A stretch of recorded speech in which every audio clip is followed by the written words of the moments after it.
So I just wanted to talk you through one of our strip-till maize fields, and also one of our maize fields that's been drilled no-till post. So you can see here we're in a 25 hectare field, sort of 40% clay, 60% silt, at or below sea level. This was strip-tilled post oats that were combined in September, and it's been strip-tilled at 50 centimetres ahead of a maize or sugar beet crop, or it could be any row crop for spring 2022. So we've got a cover growing of a little bit of Phacelia, some Triticale, some vetch, a few peas that we had left over, a few beans. I'm pretty happy with how this is established, although normally we'd like it a bit bigger by November, but this year's been a bit tricky with getting cover crops growing. Normally in November you can't see where you've strip tilled, so it's canopy closed, so you can just see that's where the strip till was, and that's the interrow. Been really happy with how the soil's been changing from using this system, and you can actually see there's a lot of the roots from the cover crop actually transiting into the strip.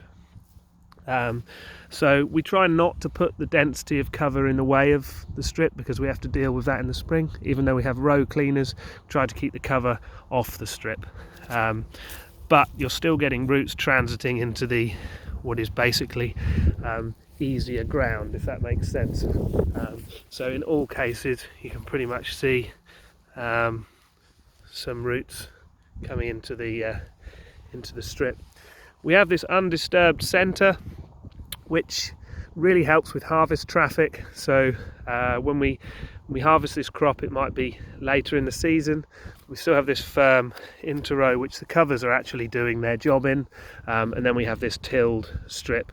Depending on how you set up the machine, you can have a sort of 10 to 15 or up to 20 or 25 centimetre strip, depending on the points and legs and setup that you run. My soil's quite heavy, so it's more challenging to get a wider strip, but you can clearly see where the machines run underneath.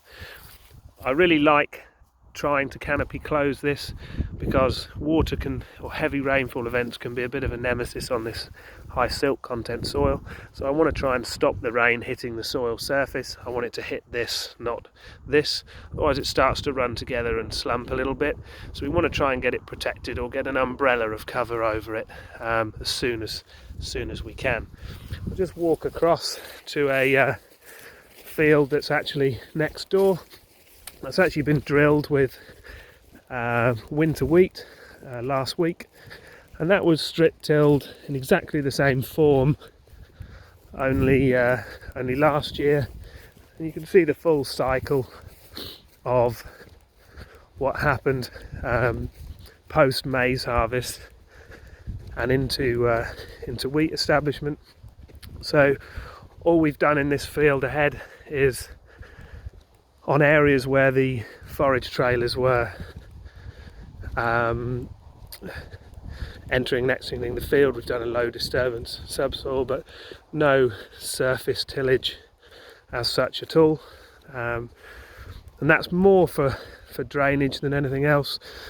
Due to our low-lying nature, we have to let the water go somehow, and if there's a lot of traffic been over it, even with strip till, still shouldn't rule out being sensible to let the water go.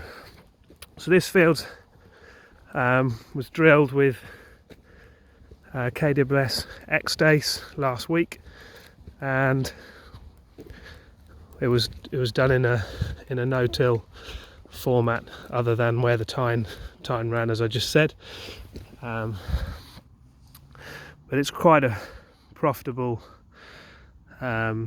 low cost system. You can just see the wheat's just away there. Really hardly any traffic marks in the field at all. It has been an easier year, definitely, but I've managed to no-till wheat into maize after the past wheat and triticale over the past 2 years, which have been pretty brutal in terms of extremes of the season. And so you can just, these are the strip till marks from 2020. This is the 2021 maize crop, and we've drilled a sort of a 30-degree angle to that to establish the winter wheat. So that's the full cycle of strip till maize into winter wheat.